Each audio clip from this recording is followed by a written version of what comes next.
Part 4. The Principle Proper. Sutra. At that time the Buddha told the elder Sariputra, passing from here through hundreds of thousands of millions of Buddhalands to the west, there is a world called ultimate bliss. In this land a Buddha called Amitabha right now teaches the Dharma. Commentary. At that time refers to the time when all the gods, bodhisattvas, sravakas, bhiksus, bhiksunis, upasakas, and upasikas had gathered together to listen to Sakyamuni Buddha. The Buddha spoke to the wise elder Sariputra saying, "If you travel westward from here, from the pure abode, in the Yeta grove in the garden of the benefactor of orphans and the solitary, Sravasti, India, and go through hundreds of thousands of millions of Buddhalands, you will find a world system called the land of ultimate bliss. This is the happiest land there is. Nothing surpasses the happiness there, it is ultimate. In this land, there is a Buddha. His name is Amitabha, limitless light. He is also called Amitayus, limitless life. His light is measureless, illumining the lands of the 10 directions everywhere without obstruction, and his lifespan extends for hundreds of thousands of tens of thousands of millions of great kalpas without end." After realizing Buddhahood, this Buddha did not rest. But right now he speaks the Dharma. He is not an unemployed Buddha. Teaching the Dharma is the Buddha's job.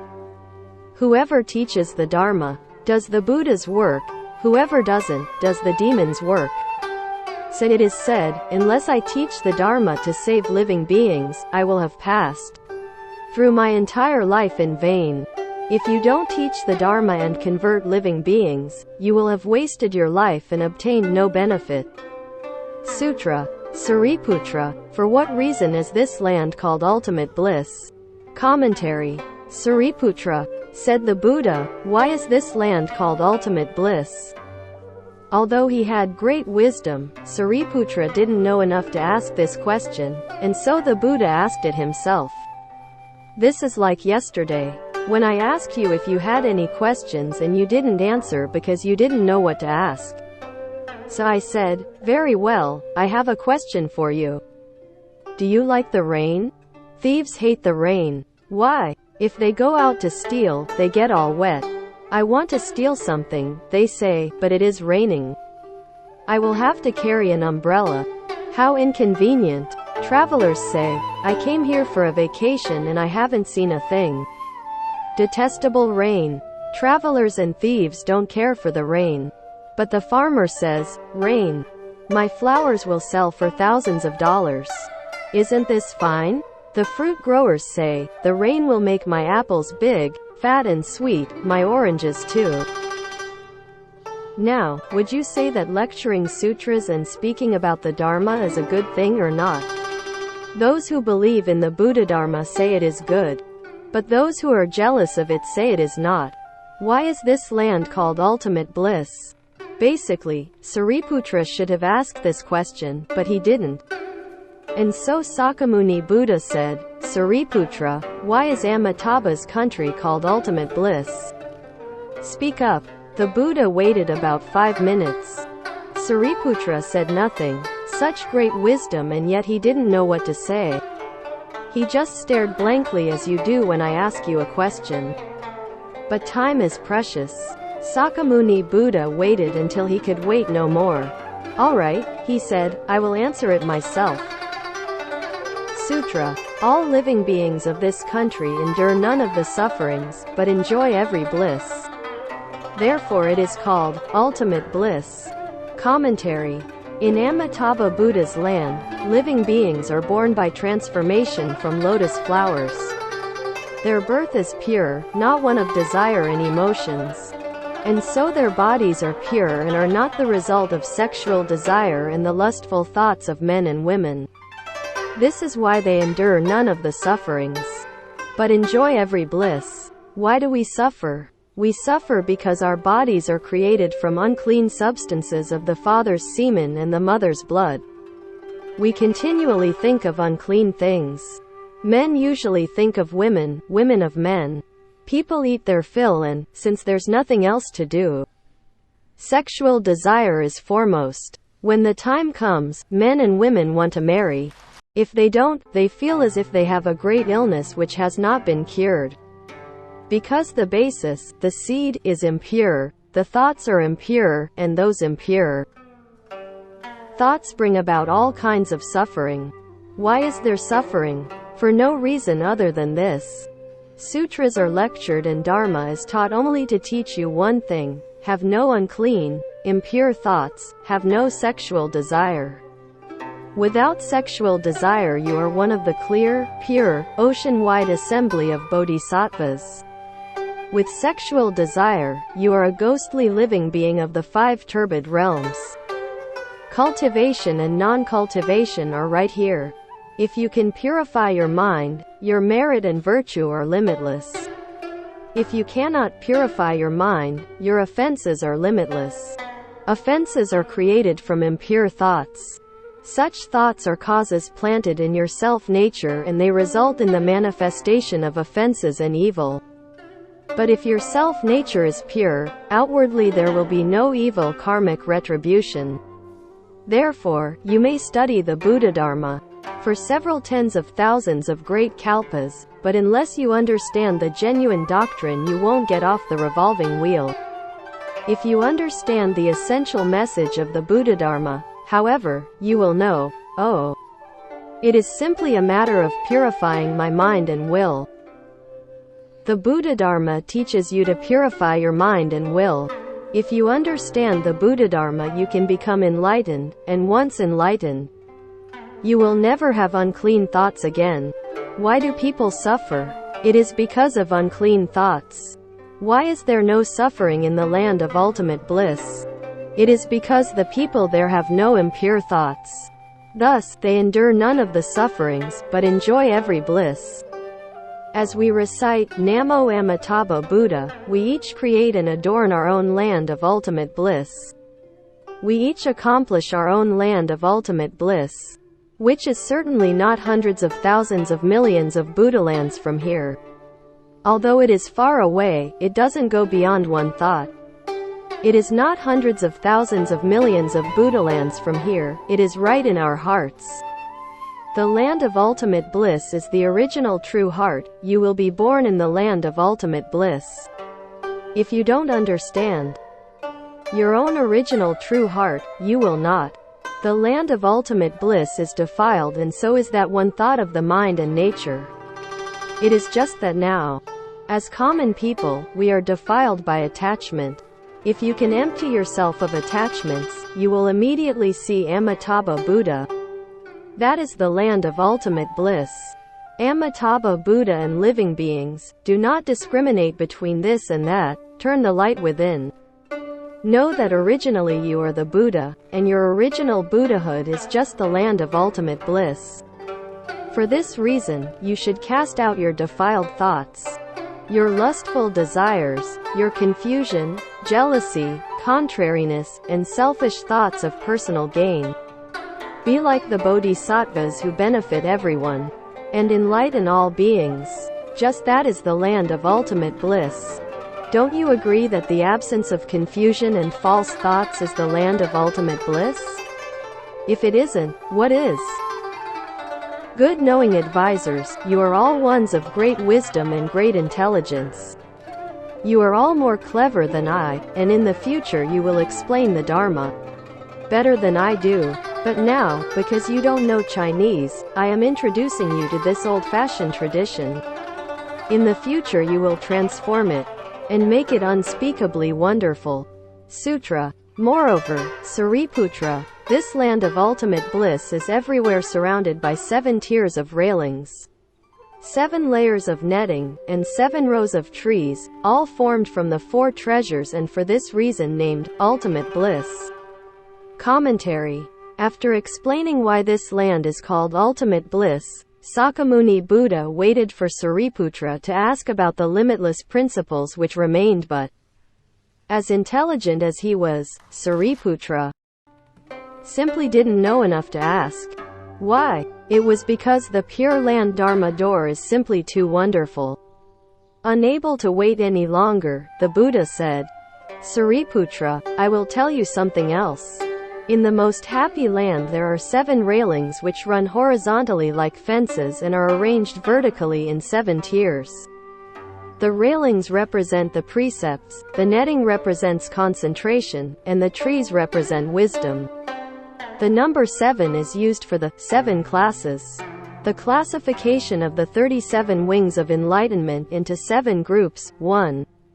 The 4 applications of mindfulness. 2. The 4 right efforts. 3. The 4 bases of supernatural power. 4. The 5 roots. 5. The 5 powers. 6. The 7 limbs of enlightenment. 7. The proper eightfold path." How do the tiers of railings represent the precepts? Precepts prohibit evil and prevent error. Morality is simply all evil not done and all good conduct respectfully practiced. Once you have taken the precepts, you cannot entertain confused false thinking. You must purify your mind and will. If you find yourself caught up in false thinking, rub your head and say, "I have left the home life, I am hairless. I am no longer a layman and so I can't be casual and think unclean thoughts. I must stop." In this way the precepts are like a fence. It is illegal to jump it, you have to go through the gate. Thus, the 7 tiers of railings represent the precepts. How do the 7 layers of netting represent concentration? One does not enter or emerge from true concentration. With Naga concentration, you don't need to meditate because no external state will move your heart. You are always concentrated. Suppose you see something good to eat and think, "Not bad. I will try it out." This displays a lack of concentration power, to say nothing of stealing food, which is a violation of the precepts. Oh, a little thing like that is not important, you think. It's just because you transgress in minor ways, that, when something major comes along you slip up. People who transgress in little matters will transgress even more easily in big ones. It may be a small matter, but it is just the small matters which are difficult to change. If you change your small faults, you have concentration power. Always in concentration, the eyes see forms outside, but inside there is nothing. The ears hear external sounds, but the mind does not know. Concentration is the state of being unmoved by situations. For example, when a woman sees a handsome man but has no thought of sexual desire, she is said to possess concentration power. When a man sees a beautiful woman, but has no thoughts of sexual desire, that, too, is concentration. Seeing as if not seeing and hearing as if not hearing, the eyes see forms outside. But inside there is nothing. The ears hear external sounds, but the mind does not know. The 7 layers of netting represent concentration. Now do you understand the Amitabha Sutra? If you don't understand it completely, perhaps you understand a little. That's why I am explaining it. And 7 rows of very tall trees. The trees represent wisdom. If you have wisdom, you are tall. Without it, you are short. It's not a question of how tall or short your body is. With wisdom you are like 7 rows of tall trees. Without wisdom you are like 7 rows of grass. The grass has smothered your heart, and you grow stupider and stupider. All formed from the 4 treasures and for this reason called ultimate bliss.